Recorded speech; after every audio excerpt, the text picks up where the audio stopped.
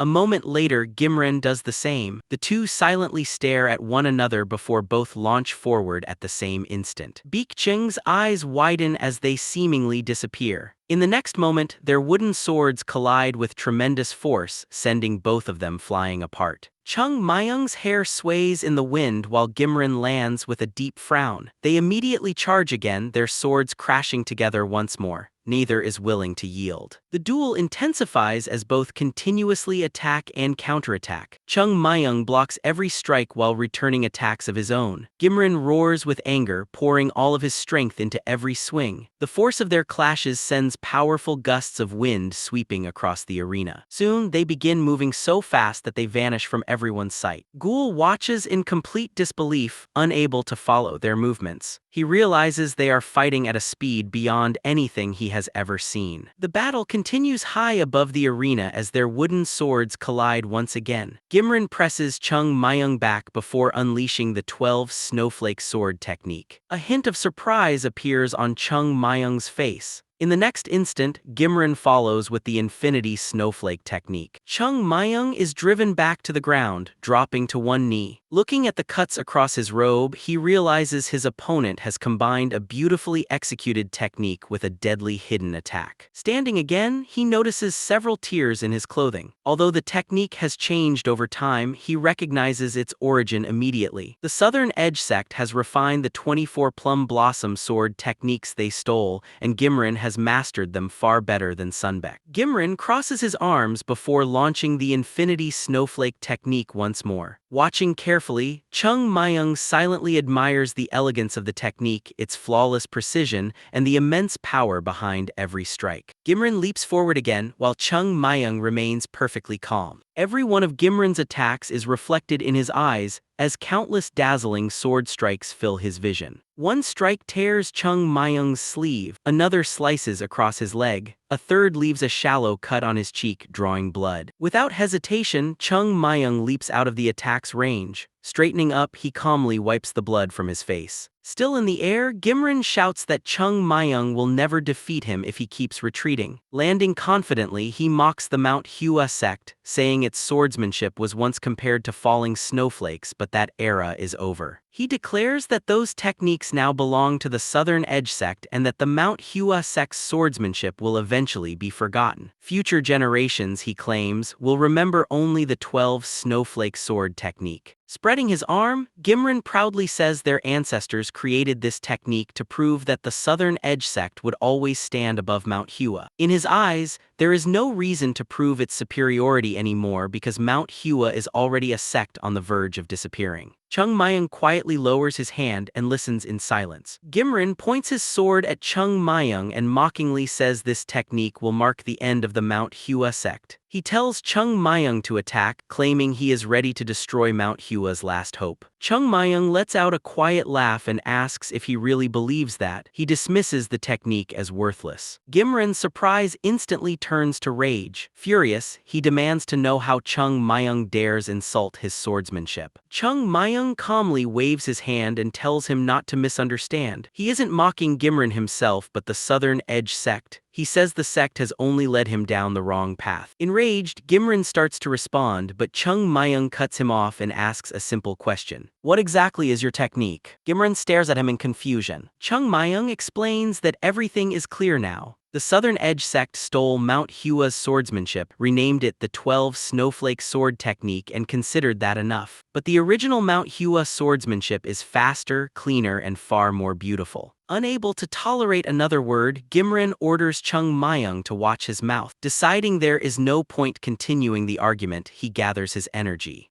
Powerful internal energy surges through his body. Veins bulge across his neck as he raises his sword and declares that Chung Myung will fall beneath it today. An overwhelming aura erupts around Gimren. Slowly raising his sword, he unleashes a devastating attack that tears through the air. Snowflakes begin drifting across the arena as countless sword marks carve into the ground. With narrowed eyes, Gimren declares that his bladed snowflake technique will swallow both Chung Myung and the sunlight, leaving him nowhere to escape. His sword arm becomes a blur as he swings repeatedly. Every slash releases countless snowflakes that spread across the battlefield. In the next instant, he unveils the snowflakes swallowing the sky technique. A massive snowstorm rises into the sky. The Mount Hua disciples watch in disbelief. One of the senior disciples admits the technique has exceeded all expectations and believes he could never reach that level. Zhang watches in terror and shouts Chung Myung's name. Every Mount Hua disciple stares at the arena in silence. Aisal frowns as she realizes the technique resembles the Plum Blossom Sword art, yet it is clearly different.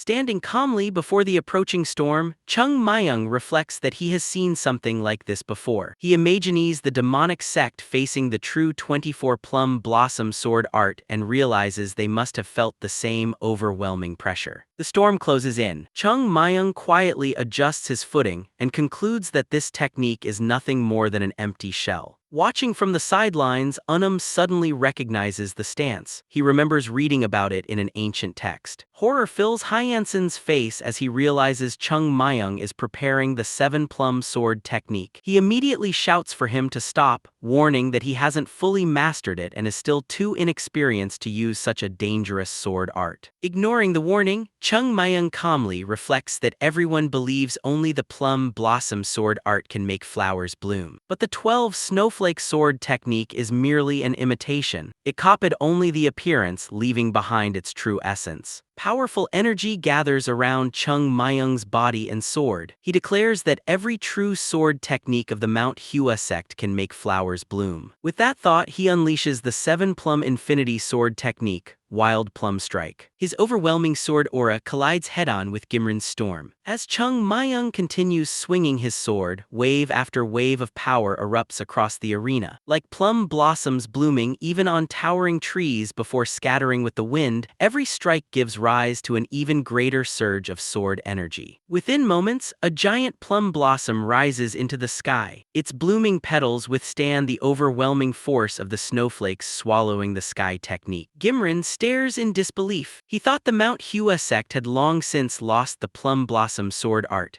Everyone believed that was why Mount Hua could never reclaim its former glory, yet the genuine Plum Blossom Sword art is now unfolding before his eyes. Pink petals drift toward the countless snowflakes. The instant they meet, the snowflakes vanish. Shock replaces the anger in Gimrin's eyes as he realizes his technique has simply disappeared. Chung Myung calmly tells him that those snowflakes were nothing more than an illusion. With a casual swing of his arm, he releases another wave of sword energy. Gimrin hurriedly raises his guard. Using the 7-plum infinity sword technique once more, Chung Myung forms a massive plum blossom barrier that surges toward his opponent. A gigantic plum blossom blooms across the arena, completely dispersing the snowflakes swallowing the sky technique. Every remaining snowflake disappears. Unable to accept what he has witnessed, Gimrin asks how Chung Myung accomplished it. He insists that he had perfectly executed the 12 snowflake sword technique. Clutching his sword tightly, he argues that such a thing should be impossible because the 12 snowflake sword technique is supposed to surpass the old plum blossom sword art. Filled with frustration, he continues shouting that the technique represents the very essence of the Southern Edge sect and demands to know how it could have been defeated. Chung Myung quietly asks whether he truly believes the Mount Hua sword techniques merely imitate the shape of plum blossoms. The answer, he says, is no. As petals continue falling, he reflects that every Taoist sect seeks to express its philosophy by drawing closer to nature. Some pursue the power of the sun while others embody the 5 elements. Only Mount Hua chose the plum blossom. The Mount Hua emblem bears 5 plum blossom petals. Plum trees have always grown throughout the sect, and the plum blossom sword art became the symbol that distinguished Mount Hua from every other Taoist sect. To the world, Mount Hua represented both strength and elegance. After devoting his entire life to mastering Mount Hua's swordsmanship and becoming the strongest Taoist swordsman in history, Chung Myung came to understand its true essence. Surrounded by overwhelming sword energy, he gazes at the enormous flowering tree before him. The Mount Hua sword techniques do not merely create the illusion of plum blossoms. They make plum blossoms truly bloom. As petals gently fall across the arena, Chung Myung realizes that the true meaning lies not in the flower itself, but in the act of blooming. It is as though an endless forest of plum blossoms appears behind him. Mount Hua chose the plum blossom because its petals once covered the entire mountain. As long as a sword technique possesses the power to bring forth new life, the type of flower is irrelevant. That truth is not limited to the plum blossom sword art or the 24 plum blossom sword style. The 7 plum sword technique can also make plum blossoms bloom. That is the true intent of the Mount Hua sword arts. The crest on Chung Myung's chest begins to shine as he silently vows that everyone who carries the name of Mount Hua should remember this truth forever. The Southern Edge sect, however, became fascinated only by the appearance of the techniques. Mesmerized by their beauty and precision, they failed to grasp their true essence. Standing within the swirling energy, Gimrin can only grit his teeth in frustration while his fellow disciples watch in fear. Without the slightest hesitation, Chung Myung tells him that he will end his swordsmanship here. This defeat will remain engraved in his memory forever. Every time Gimrin swings his sword or trains in the future, he will unconsciously remember this very moment. Eventually, he and everyone else will realize where the true power of this sword technique lies. With those thoughts, Chung Myung calmly shifts his footing, lowers his sword, and places his free hand above the blade. Maintaining his stance, Chung Myung declares that the Southern Edge sect will remain bound by these chains forever. This will be his final revenge for their betrayal and lack of honor. Hatred fills his eyes as memories of a battlefield covered with fallen warriors return. He remembers how Mount Hua was betrayed by those it trusted, how its treasured sword manuals were stolen, and how sworn enemies attacked the sect. Those memories only strengthen his resolve. His gaze sharpens as he proclaims that the Mount Hua Sect will continue to live. Remembering the former Mount Hua Sect leader, he reflects that the world will always perish and be reborn. Such is the natural cycle. The Tao that Mount Hua's ancestors sought has always existed within the Plum Blossom. Although they failed to fully understand it during their time, the truth still remains. The Southern Edge sect stole the techniques but lost sight of their true meaning, and they will never be able to comprehend what they have discarded. The aura surrounding Chung Myung grows stronger with every passing moment. The Mount Hua sect leader and the elders stare in disbelief, while every Mount Hua disciple watches their teacher in silent amazement. Chung Myung unleashes another wild plum strike. His sword rises and falls, each swing laying the foundation for the next. Every strike releases a powerful wave of sword energy. As he continues attacking, the waves merge together, stirring the dust into a raging whirlwind. Each slash shines brighter than the last until the combined force forms a massive storm. Countless blooming plum blossom petals surround Gimrin from every direction. Gimrin stares at the scene in shock. Pointing his sword toward him, Chung Myung calmly declares that this is the true swordsmanship of the Mount Hua sect. With those words, he unleashes the 7-plum infinity sword technique, Plum Blossom Whirlwind. The attack engulfs Gimrin completely. Plum blossom petals slash across his arms, shredding his robe into strips. Frozen in disbelief, Gimrin watches the petals swirl around him. For the first time, he realizes how beautiful the Mount Hua swordsmanship truly is.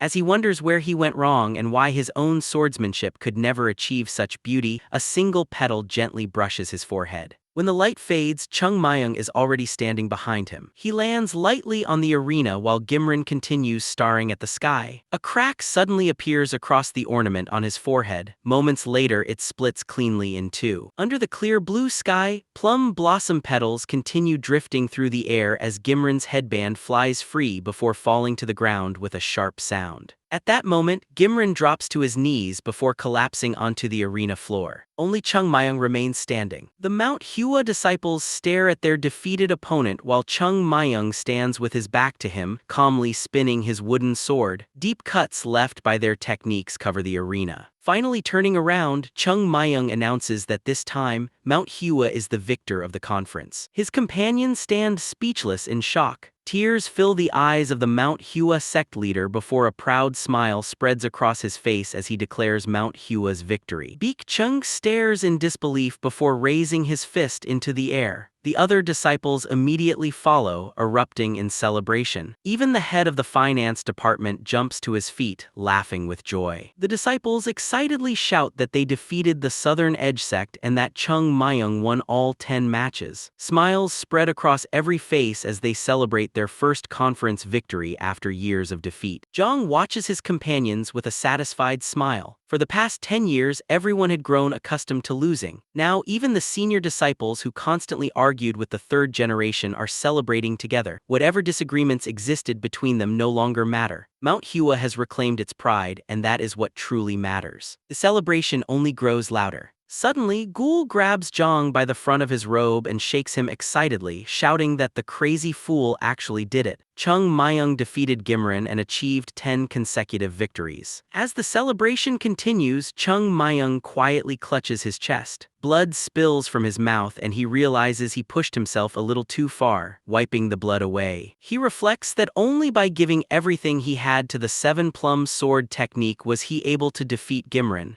His internal injuries will take time to recover, but that doesn't matter. Looking toward the Southern Edge sect, he reminds himself that this isn't the end. As long as the Southern Edge sect stands in Mount Hua's way, they are destined to clash again. For now, however, this result is enough. Chung Myung turns toward Unum, who finally comes to his senses and walks into the arena. Stopping in front of the marks left by the battle, Unum looks down before meeting Chung Myung's eyes. Chung Myung gives a silent nod and Unum returns it. After taking a deep breath, Unum proudly announces the official result of this year's Zhang Hua conference. Raising his hand toward the Mount Hua Sect, he declares Mount Hua the victor. Hearing the announcement, Chung Myung looks up at the sky. He quietly thinks that everything has finally begun. From this day forward, the fate of the Mount Hua Sect will most likely change. Looking at the drifting clouds, he silently asks the former sect leader whether he is happy with the outcome. Receiving no answer, he smiles to himself, knowing the old man was never generous with praise. The next moment, his fellow disciples rush toward him, surrounding him with cheers. The Mount Hua sect leader and the elders watch from a distance. Smiling warmly, the sect leader realizes it has been a very long time since he last saw all of his disciples celebrating together like this.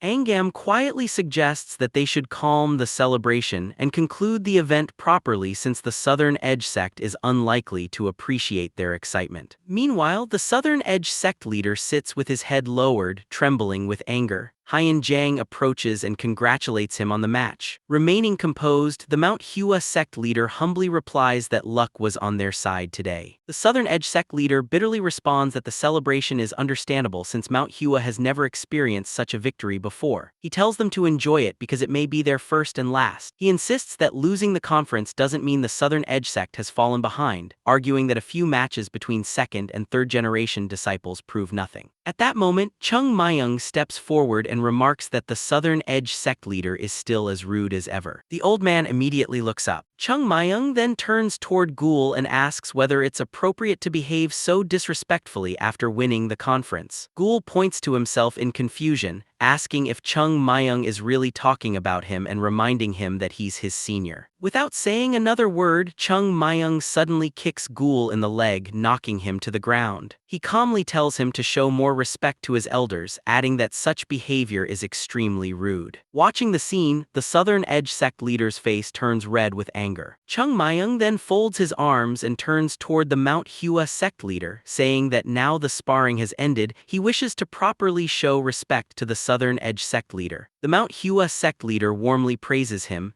thinking to himself that Chung Myung is surprisingly polite. As every Mount Hua disciple folds their arms in greeting, the Southern Edge sect leader grips his chair so tightly that it trembles. Furious, he blames everything on his own disciples. He realizes that no matter how angry he is, failing to deal with Chung Myung now could allow him to become the Southern Edge sect's greatest obstacle. Powerful internal energy gathers in his hand as he considers attacking. Before he can act, Chung Myung, without even looking up, calmly asks whether he truly intends to strike. The Southern Edge sect leader freezes in shock, unable to understand how Chung Myung sensed his intentions. Straightening up, Chung Myung chuckles and says it seems they will be meeting much more often in the future. Next time, he hopes they can greet each other properly. Realizing the opportunity has slipped away, the Southern Edge sect leader clenches his fist in frustration. Grinding his teeth, he orders everyone to return. His injured disciples struggle to rise, and before they are fully on their feet, the Southern Edge sect leader turns and walks away. Chung Myung watches the Southern Edge sect leader leave and quietly remarks to himself that the man is completely consumed by his anger. As the Southern Edge sect disciples hurry after their sect leader, Chung Myung can't help finding the situation almost amusing. A moment later, Haiyan Jiang approaches him. To Chung Myung's surprise, the old man briefly reminds him of the previous Mount Hua sect leader who once praised him for his hard work. Lowering his head, Chung Myung imagines that only the two of them are standing there. Remembering those days, he silently expresses his gratitude. The moment is interrupted when Hyanson turns toward a commotion nearby. The merchants accompanying Mr. Huang rush over, eager to speak with the Mount Hua sect leader about potential business opportunities. Hearing the word deal, the head of the finance pavilion immediately steps forward with sparkling eyes, enthusiastically announcing that all business matters should be discussed with him. He eagerly leads the merchants away, promising to go over every detail. Shortly afterward, the Mount Hua sect leader tells the disciples that he must leave. Every disciple respectfully bows to him. Just then, someone calls out to Chung Myung from behind. Turning around, he sees Sunbaek approaching. Chung Myung asks why he is still here instead of catching up with his fellow disciples who have already left. Sunbaek glances toward his injured companions and quietly admits that he no longer feels connected to them. Looking at the group, Chung Myung reflects that, to be more accurate, there is almost no connection left at all. He has always despised traitors more than enemies, though he doubts Sunbaek cares about that now. Sunbaek smiles and thanks Chung Myung for the lesson he gave him. At first, he didn't understand what Chung Myung meant when he said that others should never decide the path someone walks. Now, however, he finally understands. Listening in silence, Chung Myung raises an eyebrow and asks whether it doesn't bother him that he learned such a lesson from someone belonging to another sect. Sunbaek smiles warmly and replies that the sect doesn't matter. What matters is that he learned from someone worthy of being called a teacher. A teacher can be anyone who has something valuable to teach. He then glances toward Gimran, who is being carried away, and remarks that the battle must have changed him as well. Turning back to Chung Myung, Sunbaek tells him to be careful because he truly is an extraordinary person. Sunbaek declares that his new goal is to defeat Chung Myung. He intends to become much stronger, no matter how difficult the journey may be. Chung Myung quietly studies him before saying that the path he has chosen will be an incredibly difficult one. He asks whether Sunbaek is truly certain. Chuckling, Sunbaek admits that nothing can be hidden from Chung Myung. He opens his eyes and says that this isn't the path he wanted to walk, but it is the one he must follow. Satisfied with that answer, Chung Myung smiles. After bidding him farewell, Sunbaek leaves. Watching him walk away, Chung Myung realizes that the road ahead will be lonely and difficult. Sunbaek will continue studying the Southern Edge Sect's techniques while striving to reach the level of Mount Hua. If he succeeds, he may one day become the Southern Edge Sect's greatest hope. As Chung Myung watches him rejoin his companions, Jong walks over and tells him that the sect leader is looking for him. He wants to speak with him privately. Looking across the battle-scarred arena, Chung Myung quietly realizes he can already guess what the conversation will be about. The time has finally come. A bead of cold sweat runs down Chung Myung's face. As evening falls and the sky glows with warm colors, he wonders how he is supposed to explain everything. Claiming to be the sect's ancestor is impossible. Saying he simply stumbled across a secret martial arts manual isn't any better. Scratching the back of his head, he struggles to think of a believable excuse as he approaches the Mount Hua Sect.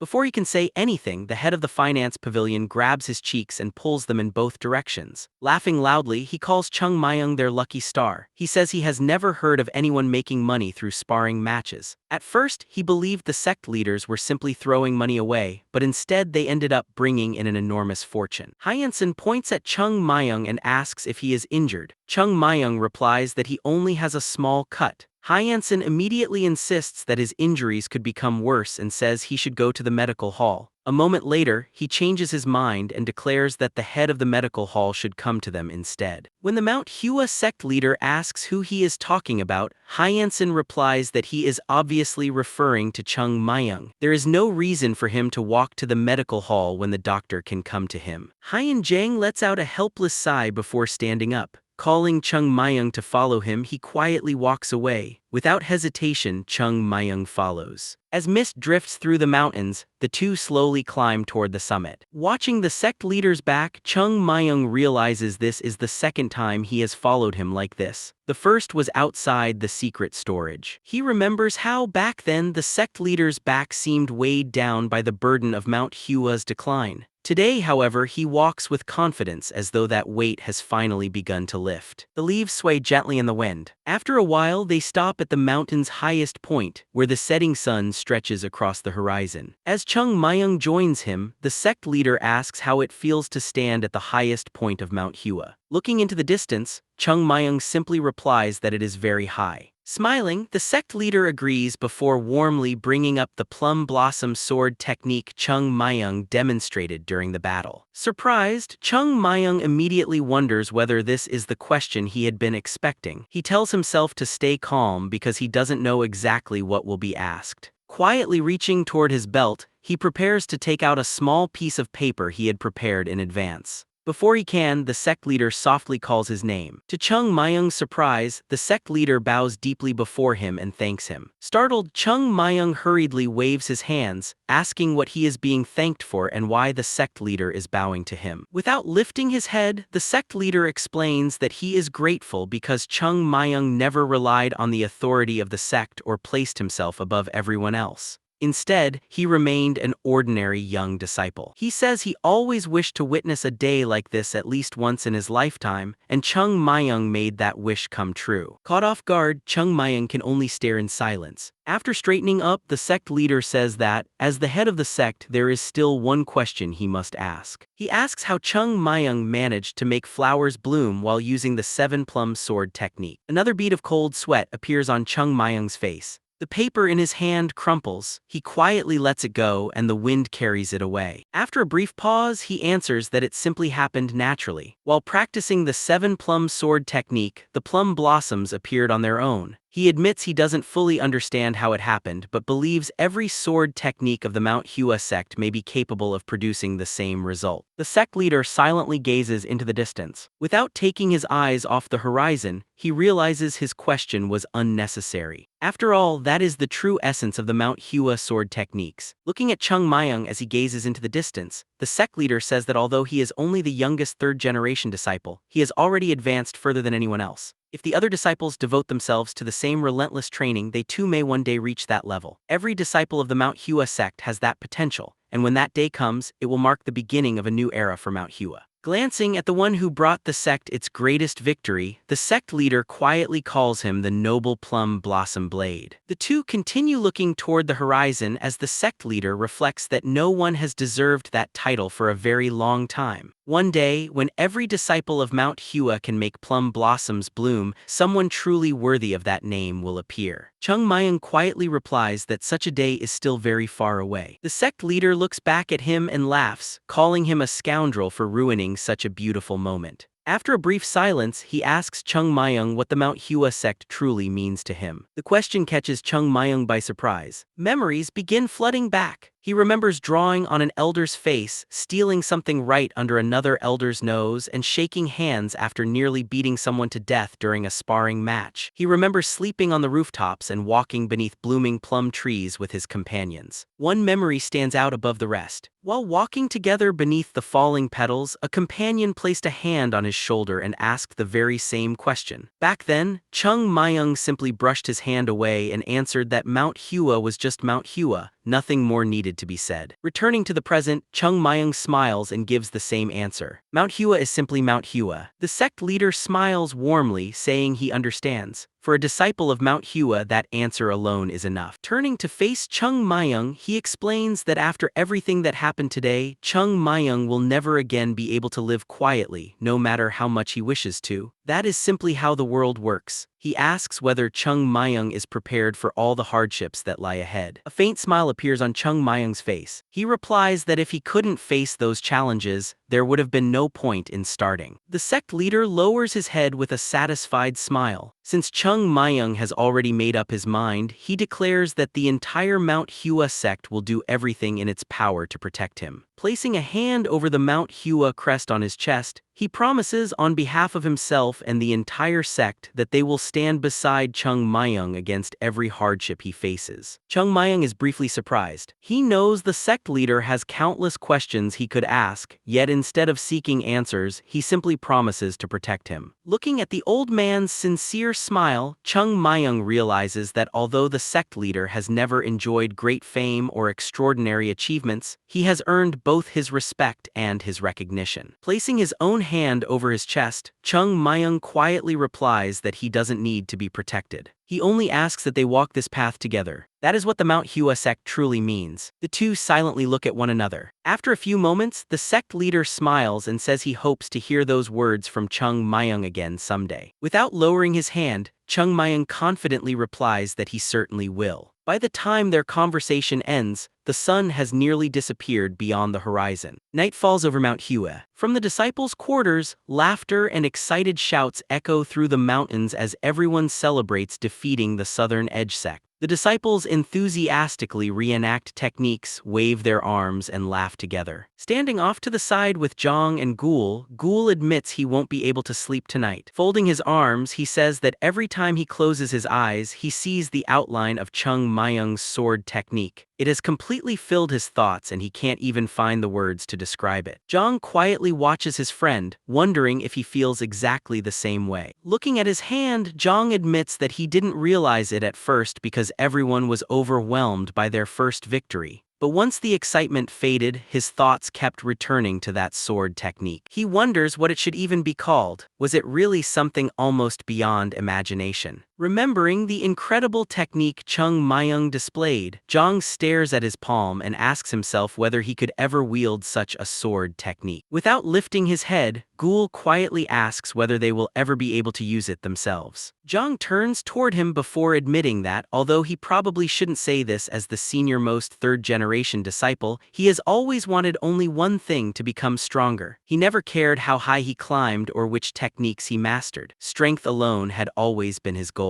Now, however, Chung Myung has changed his way of thinking. Clenching his fist, Jong says he wants to learn that sword technique. He believes every third-generation disciple feels the same. After all, despite spending years in the Hua Sect, today was the first time they had witnessed its true swordsmanship. Nearby, the Mount Hua disciples continue celebrating. They laugh together, proudly reenact their techniques, and relive the excitement of their victory. Jong then asks Ghoul if he remembers asking whether they could one day use that technique as well. Smiling confidently, he answers the question himself. Of course they can. They are disciples of the Mount Hua Sect, so there is no reason Mount Hua's own techniques should remain beyond their reach. Ghoul smiles in agreement, convinced by those words. Just then the door suddenly bursts open. Chung Myung steps inside with an irritated expression and immediately asks what they think they're so proud of. He stomps across the room, scolding everyone for celebrating such a pitiful performance. Instead of wasting time rejoicing, he says they should each grab a sword and run up and down the mountain hundreds of times. He demands to know whether they really believe winning one conference is enough. Veins bulge across his forehead as he angrily asks whether they've already grown tired of living. With his hands behind his back, he tells them about a disciple of the Southern Edge sect who abandoned everything to pursue the true essence of his sect alone, while they are busy celebrating because they managed to defeat Taoists 5 years younger than themselves. He reminds them that those opponents were practically children only 2 years ago, yet they still struggled against them. His words strike everyone like a heavy blow. Jong nervously argues that while they certainly lacked technique, the results were not terrible and mistakes are inevitable in real combat. Before he can finish, Chung Myung narrows his eyes and demands to know what he means by inevitable. Leaning over Jong, he shouts that the enemy will never spare them simply because they made a mistake. They trained so relentlessly to eliminate mistakes, yet now they are treating them as something normal. Pointing directly at the disciples, he declares that such an attitude is exactly why they fought so poorly during the conference. Then he reminds them that only moments ago they were talking about mastering his sword technique. He asks whether they honestly believe they can achieve that while stumbling through battles and wasting time celebrating. Pointing around the room at the disciples who had been cheering only moments earlier, Chung Myung firmly tells them there is nothing worth celebrating. At the same time, there is no reason to be discouraged. This was only a single battle. Countless more await them, and one day this victory will seem insignificant. Listening carefully, Jong asks whether, if they continue training without ever stopping, they will truly reach the point where they can use that sword technique. Chung Myung turns toward him with an annoyed look. That single expression is enough to make cold sweat run down Jong's face as Chung Myung realizes they still don't understand what truly matters. Suddenly, Chung Myung's eyes blaze with determination. He tells everyone never to ask whether they can master that sword technique, they simply have to. He then demands to know whether they truly believe he would allow the disciples of the Mount Hua Sect to spend their lives without making even a single plum blossom bloom through their swordsmanship. Of course not. His shout leaves everyone speechless. The moment Chung Myung orders them outside to train, every disciple rushes out. Within seconds, he is left alone in the building. Letting out a long breath, Chung Myung reminds himself that they cannot celebrate yet. This victory is only the first step.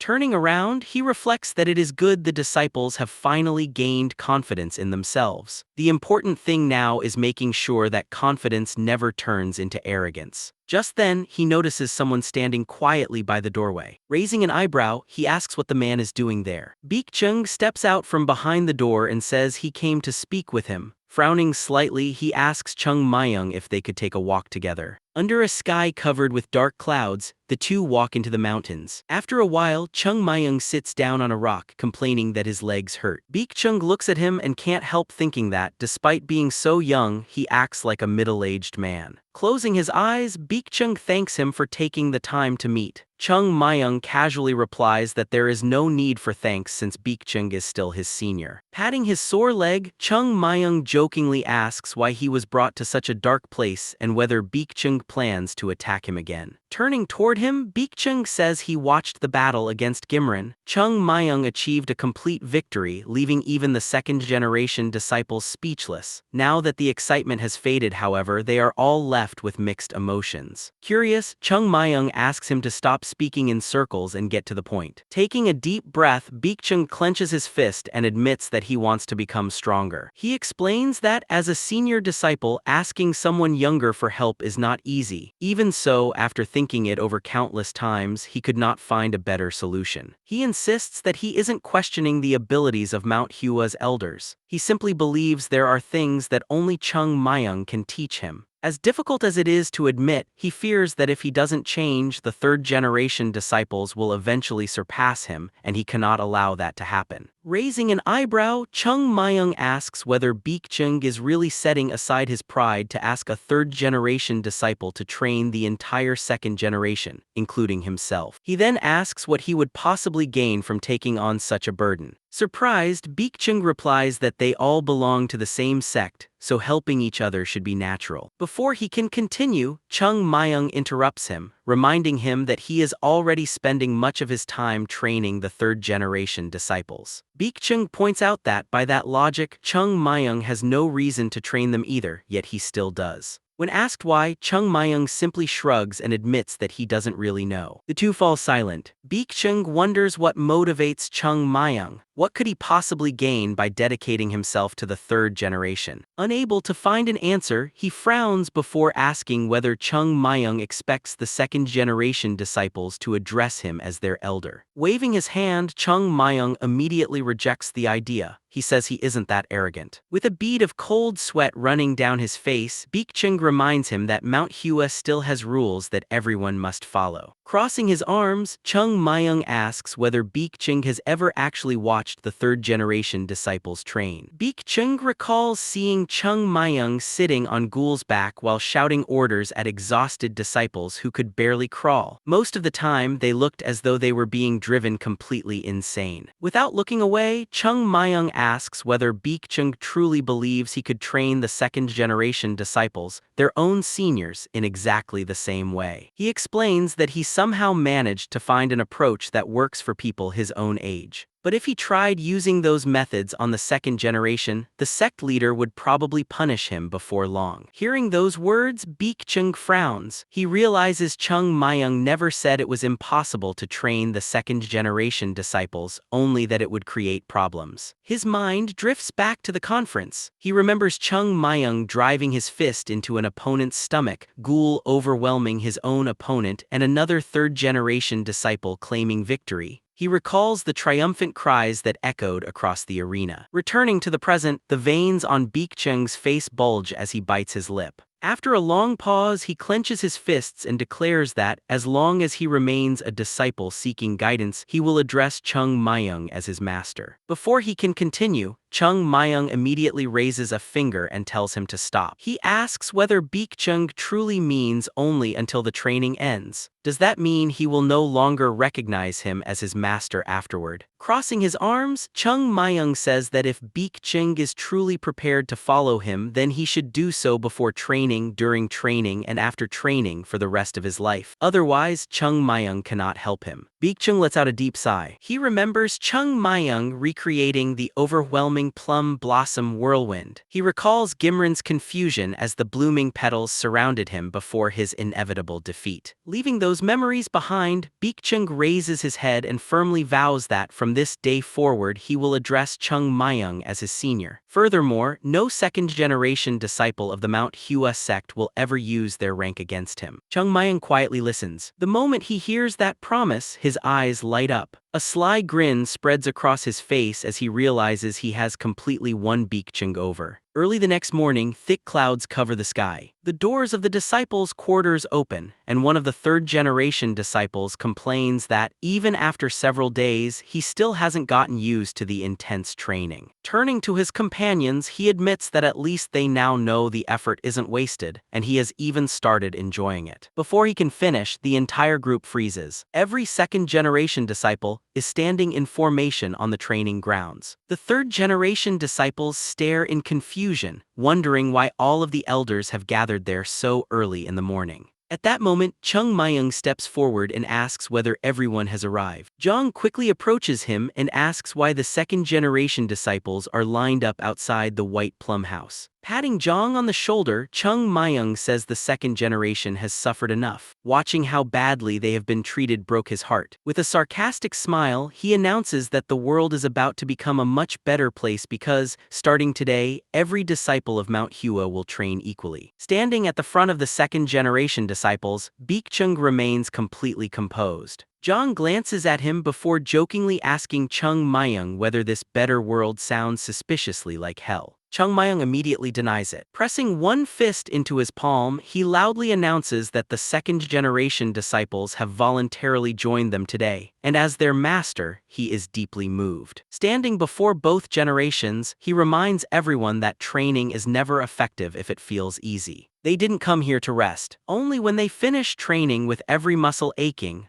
unable to say a single word, and too exhausted to even lift their chopsticks during meals, can they call the training successful. Frowning, Chung Myung tells them never to seek the easy path. The only way to grow stronger is to give everything they have every single time they train. If they do that, becoming stronger is inevitable. Finally, he asks whether everyone understands. Both the second and third generation disciples proudly raise their heads and shout in unison that they understand. A wide smile spreads across Chung Myung's face as he says that this is exactly the attitude he wants. Every disciple must commit to training with both heart and body. The third generation disciples quietly think that, after constantly listening to each other complain about the brutal training, it actually feels refreshing to train alongside seniors who are so determined. The second generation disciples stand before their new master without the slightest hesitation. Looking at them, Chung Myung wonders if he really has to start everything from the beginning again. He then turns to the third generation disciples and asks them to show their seniors what their training is like. Jong raises an eyebrow in surprise, while the second generation disciples stare in confusion. Suddenly, every third generation disciple looks at the second generation with mischievous smiles, immediately realizing why they have been gathered here. A few moments later, everyone begins lifting heavy stone bags onto their shoulders. Watching the training begin, Chung Myung thinks that for the next 3 months and 10 days, the walls of the Mount Hua sect will echo endlessly with screams and shouts. By the end of it, they will all be properly forged. The second generation disciples watch the training in horror. Just then, Chung Myung notices Issel standing nearby, quietly staring at him. After everyone else leaves, she approaches and asks him to train her personally. Casually waving his hand, Chung Myung tells her to join the others. Issel calmly replies that she has been left without a partner. Nearby, one of the second generation disciples is already carrying stones piled onto him by 2 others. Confused, he asks why 2 people are loading him when Issel is standing there without anything to do. Hearing that, Issel turns toward Chung Myung. Letting out a sigh, he finally agrees to teach her, but makes it clear that he will not spar with her. Issel simply replies that she never asked for sparring. Rolling his eyes, Chung Myung mutters to himself that she is unbelievably stubborn. Stepping closer, Issel asks whether enduring all of this training will eventually allow her to make plum blossoms bloom with her sword. Chung Myung sighs in exasperation, wondering why she is still focused on that. Turning toward all of the disciples, he tells everyone to remember what he is about to say. Every disciple immediately focuses on him. With his hands behind his back, Chung Myung explains that disciples of the Mount Hua sect should never make blooming plum blossoms their ultimate goal. The blossoms are only one part of the training. Their true objective is to deepen and expand the sword techniques that eventually give rise to those blossoms. Hearing this, Issel quietly repeats the word expand as she falls into thought. She recalls her father reaching reaching out his hand toward her. Watching his disciples, Chung Myung reflects that in the past he only cared about his own strength. He never paid attention to how far other Taoists had progressed. Now everything is different. He cannot shoulder the future alone. One day, the entire Mount Hua Sect will have to face countless enemies, not just one. As every disciple prepares to continue training, Chung Myung smiles with satisfaction. He imagines the day when all of them can make plum blossoms bloom and stand beside him in battle. When that day comes, every opponent will be left behind. He will unite the entire Jianghu and plum blossoms will bloom everywhere, even on the bald heads of the Shaolin monks. Satisfied with his speech, Chung Myung loudly announces that training will now begin. Meanwhile, Aang stands on a nearby mountain overlooking the training grounds. Watching both the second and third generation disciples train together, he wonders if they have all truly entrusted themselves to Chung Myung. He remembers the previous day's conversation with the Mount Hua sect leader who told him to let things be, they should not interfere. The sect leader explained that the elders, like their old teachings, had become outdated. Their role now is to become fertilizer for the younger generation, helping them grow into something greater. Remembering those words, Unum lowers his gaze in thought. The sect leader had told him simply to trust Chung Myung. As someone walking the path of the Tao, he would never lose his way. Returning to the present, Unum quietly wonders who taught Chung Myung to make plum blossoms bloom, how he reached such an extraordinary level of martial arts and where he truly came from. The questions are countless. The answers remain unknown. Chung Myung glares across the training grounds and loudly orders the disciples to straighten their backs. He warns them that if they cannot maintain their stance for 2 hours, he will personally make them regret it. He walks between the rows as both the second and third generation disciples squat with heavy stone bags on their shoulders. Watching from a distance, Aang reflects that no one has the right to restrain Chung Myung. The path of a Taoist is like a flowing stream that must be guided, not blocked. Looking at the Mount Hua crest on Chung Myung's chest, he realizes that no matter how unconventional he may be, he is still a disciple of Mount Hua. Since the path of the Tao has no end, they have no reason to stop him. Smiling to himself, Aang decides that now they have entrusted the disciples to Chung Myung completely, he will no longer interfere. Instead, he will focus on becoming stronger himself so that he can support Mount Hua rather than become a burden. A thought suddenly crosses his mind. He wonders whether it would be too greedy to ask Chung Myung to train him as well. As Chung Myung continues shouting at the disciples to maintain their stance, Aang quietly leaves. Later, Chung Myung sits alone on the edge of a cliff. He reflects that although one obstacle has been overcome, many more challenges still lie ahead. The third generation disciples have improved tremendously, but they are still far from becoming true martial artists. For the first time, he feels the weight of responsibility resting on his shoulders. Plum Blossom Petal gently lands on his shoulder. Thinking of his companions, Chung Myung realizes this is what it truly means to be a teacher. He wonders whether, if he had understood this feeling long ago, the fate of his comrades might have been different. His thoughts drift back to the war against the heavenly demon more than a century ago. Shaking his head, he leaves those memories behind. The past can no longer be changed. What matters now is using those experiences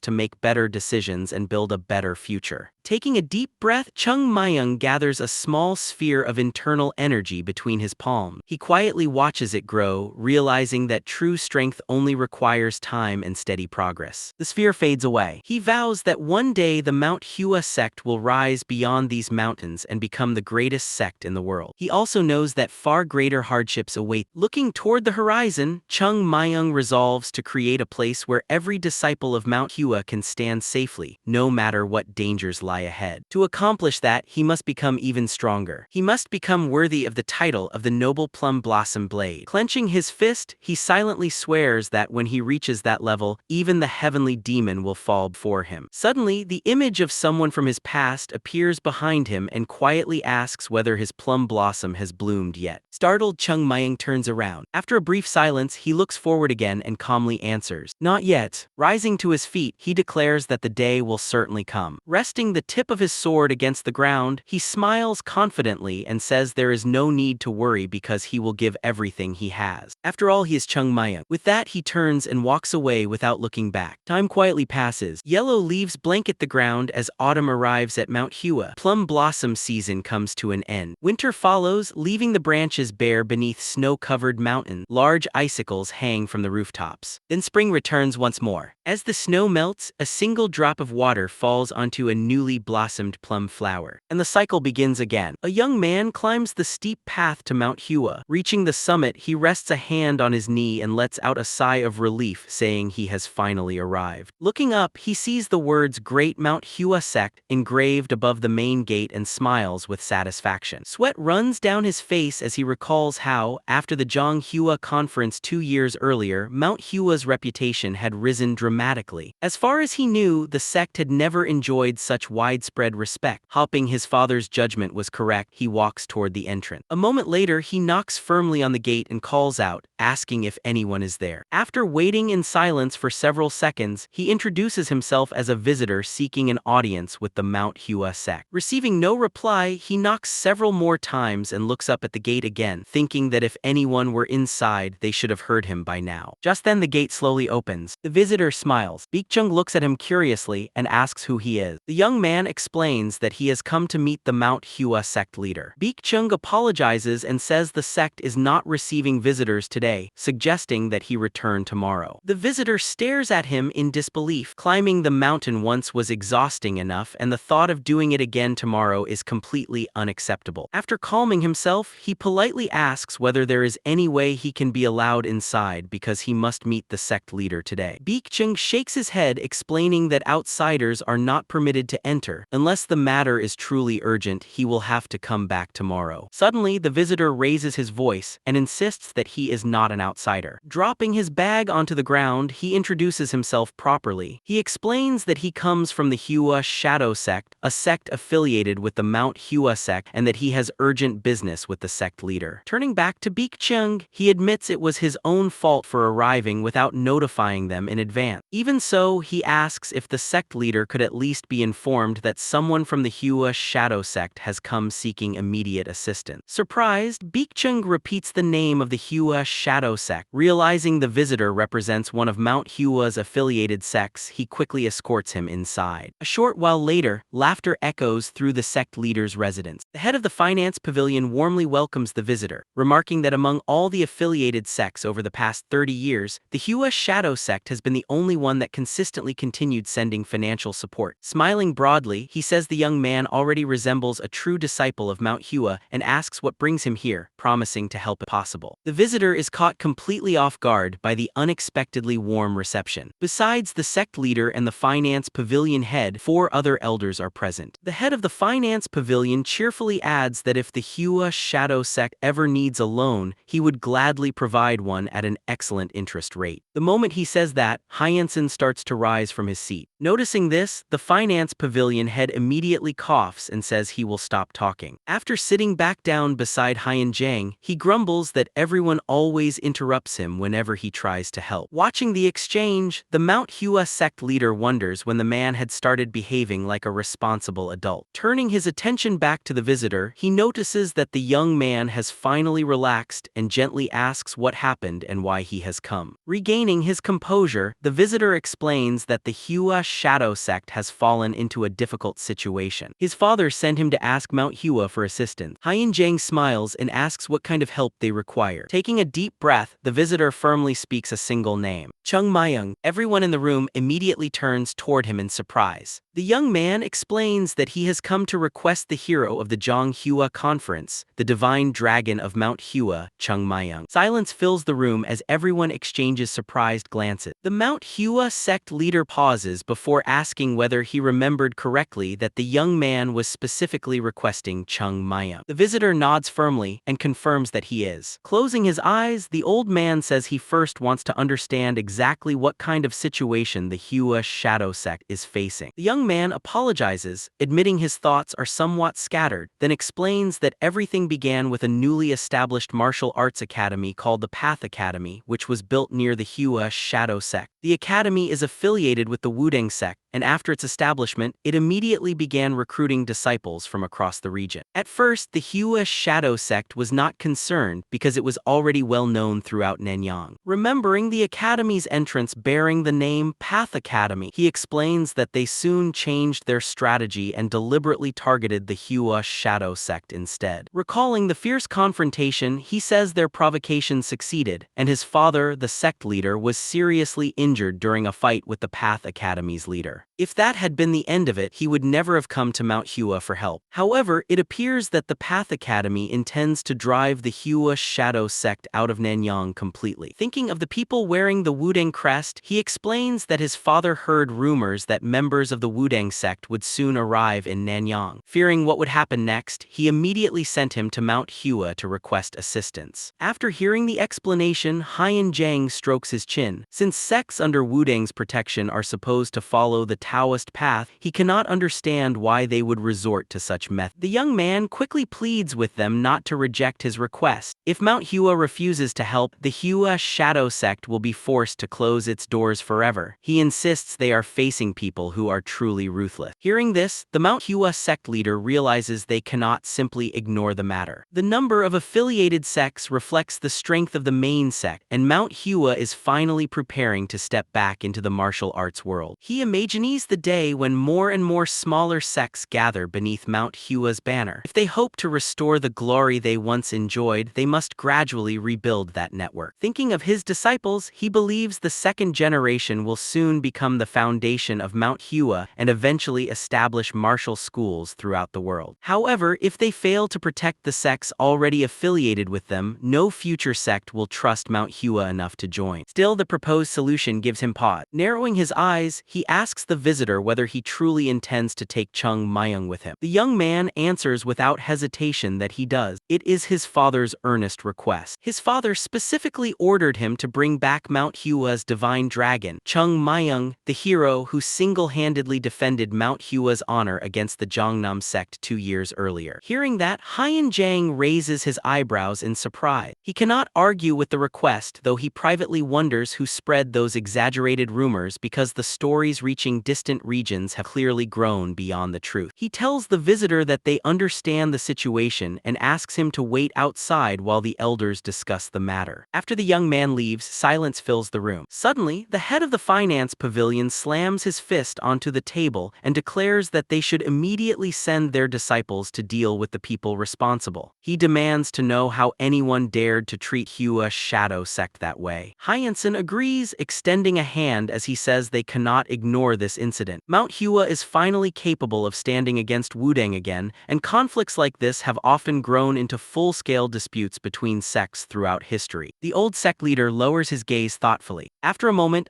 says there are 2 issues they must consider. Pointing to Mount Hua's crest, he explains that they first need to decide whether this is truly the right time for Mount Hua to resume activities outside the sect. Regardless of their intentions, if they send disciples to confront a Wudang-affiliated sect, the entire martial world will view it as Mount Hua's official return. Looking at the others, says the second issue is that they still do not know whether they can defeat disciples from the Wudang sect. Hearing this, Hyacinth frowns and says the real question is whether they should send Chung Myung at all. Everyone falls silent. The Mount Hua sect leader rests his hand against his face before asking for his opinion. Without hesitation, replies that there is nothing to consider, they should let him go. The sect leader raises his eyebrows in surprise and asks if he truly believes that.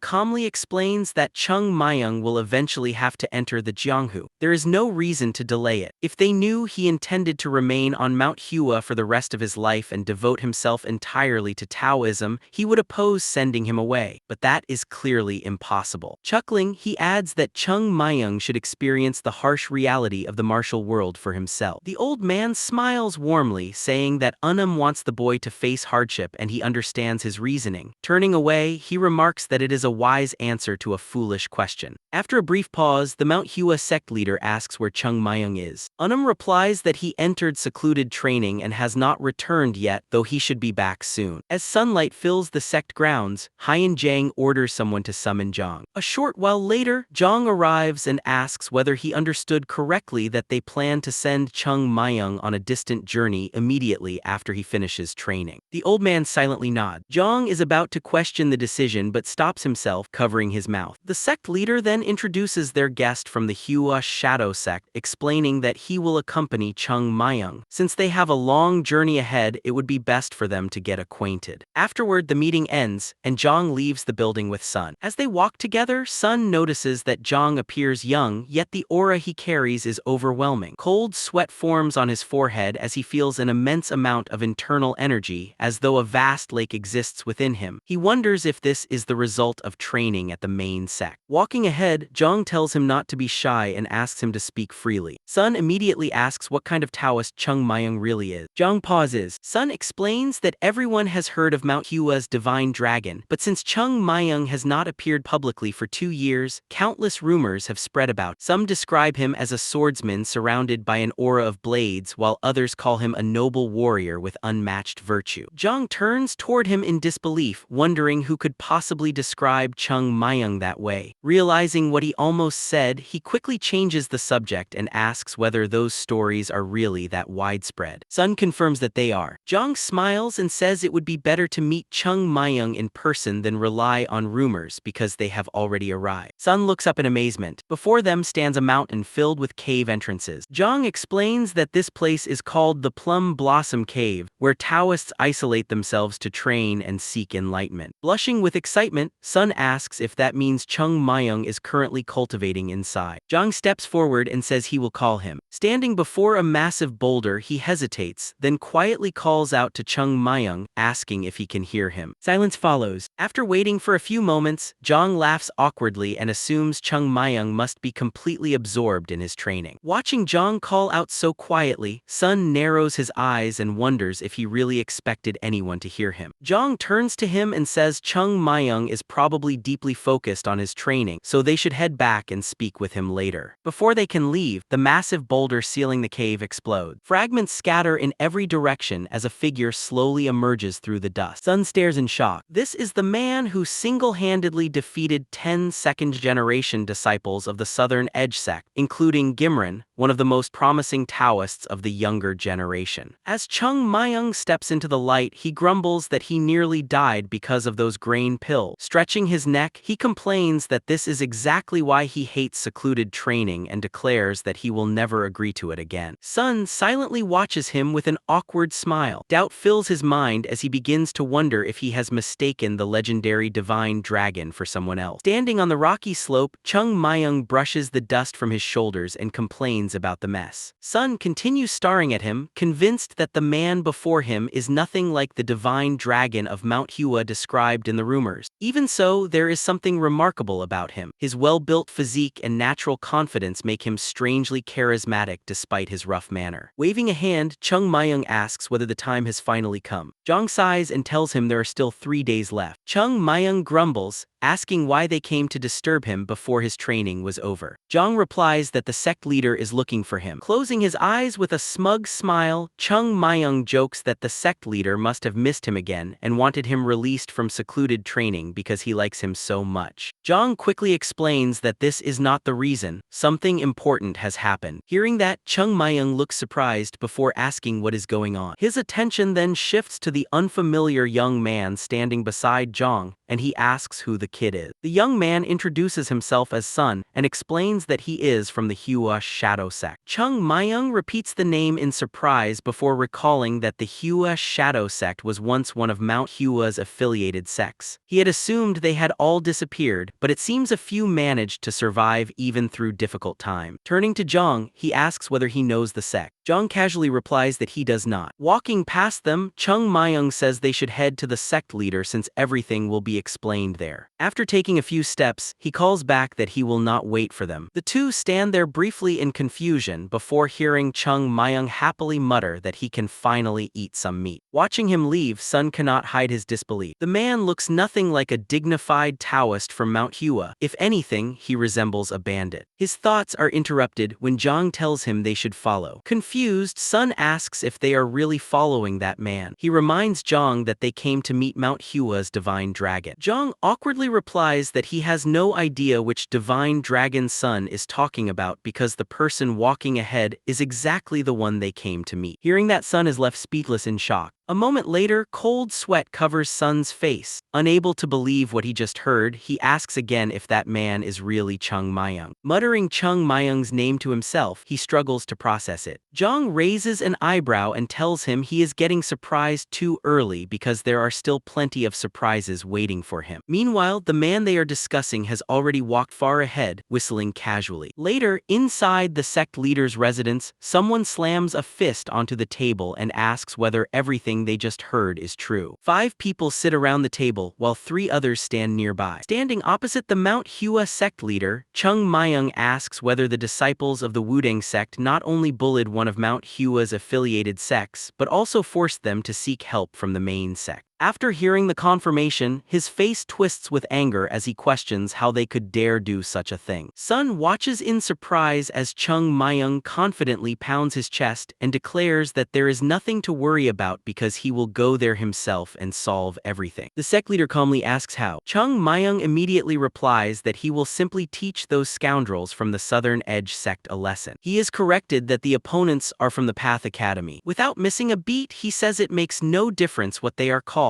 He will deal with the Wudang followers and burn their academy to the ground so they never set foot in Nanyang again. Jong immediately loses his temper and reminds him that it is a Taoist academy. Chung Myung shrugs, saying fire treats everyone equally, whether they belong to the Southern Edge sect or Mount Hua. Jong points out that it is the Path Academy, not Mount Hua, and asks what Mount Hua has to do with any of this. Chung Myung casually replies that they are all Taoists anyway. Still calm, the sect leader asks the elders whether sending Chung Myung is really a good idea. One elder leans forward and says they should probably think it through a little more. Hanum quietly listens with his eyes closed. Looking at the sect leader, Chung Myung argues that protecting those who support Mount Hua is only natural. Otherwise, why would anyone continue supporting them? Someone corrects him, saying those are donations, not payment. Chung Myung dismisses the distinction, insisting they are effectively the same thing. Finally, he slams his fist onto the table, stands up, and says the enemy made the first move. It is now Mount Hua's responsibility to respond. He confidently asks for permission to go, promising he will finish everything before the sect leader has time to brew a cup of tea. The sect leader massages his temples, saying his head hurts just listening to him. After a moment, he decides that several disciples will accompany Chung Myung. They first need to discover exactly what happened because too many details about the situation remain unclear. They will depart either tomorrow or the following day. Clenching his fist, Chung Myung grins excitedly. The thought of settling the score with Wudang already lifts his spirit. The sect leader tells him he will announce the companions after making his decision. He then instructs Jong to prepare a room for Sun and make sure he is well fed. Jong bows respectfully and accepts the order before asking for permission to leave. The 3 leave the residence and step into the courtyard, with Chung Myung walking out last. As he reaches the doorway, the sect leader calls out to him. Stopping with a smile, Chung Myung is asked how his secluded training went. He jokingly replies that the people from Wudang will soon find out for themselves. The sect leader simply sighs. After the door closes, silence fills the room. A moment later, the sect leader turns to Hyansen and admits that although he may be overthinking it, the sudden appearance of a Wudang-affiliated sect in peaceful Nanyang makes him uneasy. He wonders whether targeting one of Mount Hua's affiliated sects was really just a coincidence. Hyansen looks at him and asks what he is implying. The sect leader lowers his gaze and admits he is no longer certain whether sending Chung Myung away is the right decision. Before he can continue, Hyansen interrupts, saying that if he believes the attack was meant to lure Chung Myung out, then he is thinking too far ahead. Hyansen raises both hands and says Wudang has nothing to gain from fighting Mount Hua. Nanyang offers little value, so there is no reason for them to start a conflict over such insignificant territory. The sect leader remains thoughtful. The elder continues that ever since the conference, Chung Myung has become widely known and is now considered one of the leading candidates to become the strongest of his generation. Thinking of the title Divine Dragon of Mount Hua, he admits that this is what worries him most. The nickname is too eye-catching and exaggerated. While he cannot speak for everyone, he doubts neighboring Taoist sects would be pleased to see Mount Hua gaining so much fame. One of the elders asks what they should do. Smiling, Hyansen asks the sect leader if he knows what the disciples actually call Chung Myung. Curious, the sect leader asks what it is. Hyansen replies that they call him the Mad Dog. Unum coughs and remarks that Mad Dog dog sounds too negative. Fierce dog would be a better nickname. The sect leader shakes his head, saying that either way he is still being called a dog, so they should probably choose something else. Angam joins the discussion, pointing out that the disciples have trained tirelessly for the past year. Whether they face Wudeng or Shaolin, no one will be able to look down on Mount Hua anymore. He adds that Chung Myung is the strongest among them, and anyone who dares challenge Mount Hua's divine dragon will quickly understand why he earned that title. As the discussion continues, the three disciples walk across the sect ground. Hyanson smiles and says that despite Chung Myung's strength, they still need someone capable of keeping him under control. The sect leader strokes his beard thoughtfully. Unum says he already has a few people in mind and offers to discuss them. The sect leader listens with interest. Meanwhile, under the clear sky, the disciples glance toward one of the dining tables after hearing loud noises. Chung Myung is stuffing both cheeks with food while noisily drinking through a straw. Sun watches him in stunned silence as bits of food fly in every direction. He cannot believe the rumors were talking about this person. In his mind, someone called the divine dragon should never behave so carelessly. Looking at Zhang instead, Sun quietly concludes that Zhang seems far more suited to such a prestigious title. Still chewing, Chung Myung asks whether everyone trained properly while he was away. Zhang is in the middle of eating another bowl of noodles and can practically feel the irritated stares of the other disciples behind him. Everyone silently blames him for bringing this demon back after they had finally enjoyed one peaceful day. Cold sweat forms on his face as he awkwardly assures Chung Myung that everyone trained exactly as instructed. After finally swallowing his food, Chung Myung says he should inspect them personally. Zhang quickly waves his hand and reminds him that the Huashan-Sekte situation is more important. Chung Myung immediately agrees, asking when they are leaving. Zhang stands and says the sect leader decided they will depart tomorrow morning. Since the departure was moved up, the situation is probably more serious than they first thought. Looking at his plate, Sun quietly listens. Zhang tells Chung Myung that if he has finished eating, he should begin preparing because they do not have much time left. After tossing the last bone onto the table, Chung Myung nods in agreement and leaves the dining hall. The remaining disciples quietly resume eating. One of them lets out a long sigh and says he thought they were done for. Just being around Chung Myung is terrifying. Noticing Sun's confused expression, he asks why someone like that was sent back from hell. Sun's eyes widen. He had assumed Chung Myung, as the youngest disciple, would be treated with formality. Instead, everyone speaks to him casually, and even the elders carefully choose their words around him. Zhang glances at Sun and tells him not to bother trying to understand everything because it will all become clear soon enough. Meanwhile, Chung Myung heads toward another building. The morning sun lights the mountain peaks as the three wait on a stone path. Sun anxiously says they need to leave soon if they want to arrive on time. With a travel bag over his shoulder, Zhang assures him they will. Footsteps approach. Gul looks over and announces that the others have arrived. Turning toward Beekchung, Sun watches in surprise as a man in a white robe enters through the gate. He immediately recognizes him as the swordsman who once led Mount Hua's disciples into the Jianghu to defeat bandits and save countless lives, the righteous sword of Mount Hua. As Beekchung approaches, Sun stares at him with admiration, feeling the heroic presence surrounding him. Zhang teasingly asks Beekchung whether he slept well. Beekchung's face twists in misery as he nearly complains that it would have been bad enough if Chung Myung had simply returned, but now he also has to accompany him into the Jianghu. He wonders what he ever did to deserve this. Watching the exchange in surprise, Sun catches Beekchung's attention. He folds his hands to introduce himself, but before he can finish, someone suddenly appears